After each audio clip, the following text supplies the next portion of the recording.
नहीं हुकुम आ जेको मरी वने न उन जी बुराई न बयान कंदा कयो सुठियूं ॻाल्हियूं बयान कंदा जेको गुज़ारे वियो उन जा ऐब न बयान कंदा कयो भली कहिड़ो बि हुयो इंसान में खूबियूं बि हूंदियूं आहिनि खामियूं बि हूंदियूं आहिनि मरण खां पोइ उन जूं खामियूं न बयान कंदा कयो उन जूं खूबियूं बयान कंदा कयो रब मलाइकनि खे मोकिलींदो आहे ए फरिश्तो फलाणो मुंहिंजो बानो गुज़ारे वियो आहे उन जे तॾे ते वञी ॾिसो ॿुधो त माण्हू छा था चवनि ओड़े पाड़े में ॾिसो ओड़े पाड़े में ॿुधो त माण्हू छा था चवनि कुरान में रब फरमायो आ त अल्लाह जा बाना दुआ घुरंदा आहिनि रब नग़फिर लना वल इख़वानिना अल्लज़ीन सबक़ूना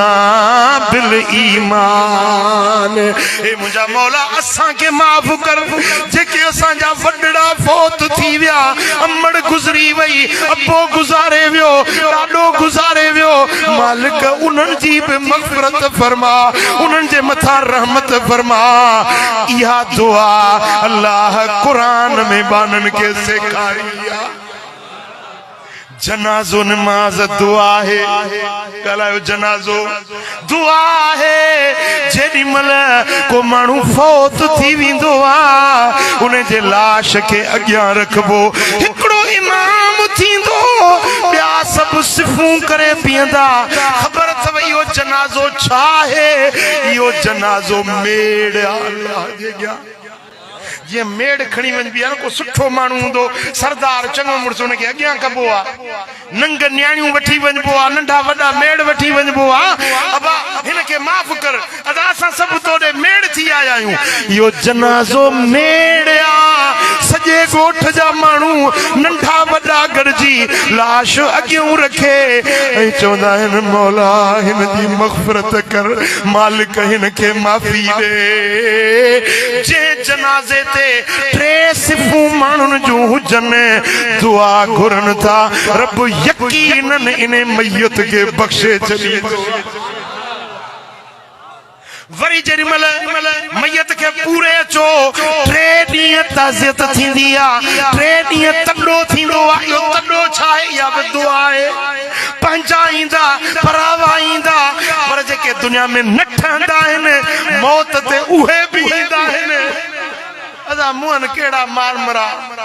गुज़ारे वियो हाणे हुन जे तॾे ते वञूं था जनाज़े में शरीक थियूं था जेके न ठहंदा आहिनि से बि शरीक थींदा आहिनि मिठा जेॾी महिल तॾे ते ईंदा आहिनि रब मलाइकनि खे मोकिलींदो आहे ए फरिश्तो फलाणो मुंहिंजो बानो गुज़ारे वियो आहे उन जे तॾे ते वञी ॾिसो ॿुधो त माण्हू छा था चवनि ओड़े पाड़े में ॾिसो ओड़े पाड़े में ॿुधो त माण्हू छा था चवनि मलाइक पखिड़िजी वेंदा आहिनि पोइ माण्हू पाण में ॻाल्हियूं कंदा अदा सुठो माण्हू फलाणे वक़्त में मूंखे कर्ज़ ॾिनई फलाणे वक़्त में मां बीमार थियुसि मूंखे पुछण आयो अबा मूंसां हीअ चङाई कयईं मूंखां फलाणे वक़्त में कमु आयो इहे माण्हू उन जी तारीफ़ कंदा आहिनि ऐं हुकुम आहे जेको मरी वञे न उन जी बुराई न बयान कंदा कयो सुठियूं ॻाल्हियूं बयान कंदा जेको गुज़ारे वियो उन जा ऐब न बयान कंदा कयो भली कहिड़ो बि हुयो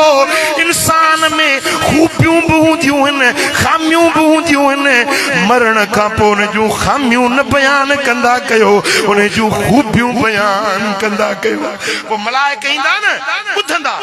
हर को उन जी तारीफ़ थो करे तॾे ते वाखाण थी हले पई ओड़े पाड़े में तारीफ़ थी हले पई मलाइक मोटी वेंदा अर्ज़ कंदा मौला मौला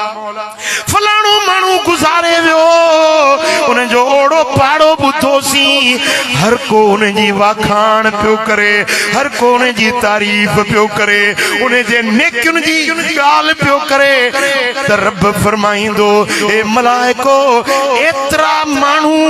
इन जे सुठे हुजण जी ॻाल्हि पिया कनि त मां रब वटि बि सुठो आहे खोले ॾियोसि दरवाज़ा जन्नत जा रब फरमाइंदो तॾे ते केर आयो जैसे फलाणो आलिम बि तॾे ते आयो, फलाणो फलारो सालिह बि तॾे ते आयो, फलाणो अमीर फलाणो फकीर इन जे तॾे ते आयो, दुआ घुरी। रब फरमाइंदो इन दुआ उन जे सदके इन जे कब्र के जन्नत जो बाग तो बनाया। चो सल्लल्लाहु अलैहि या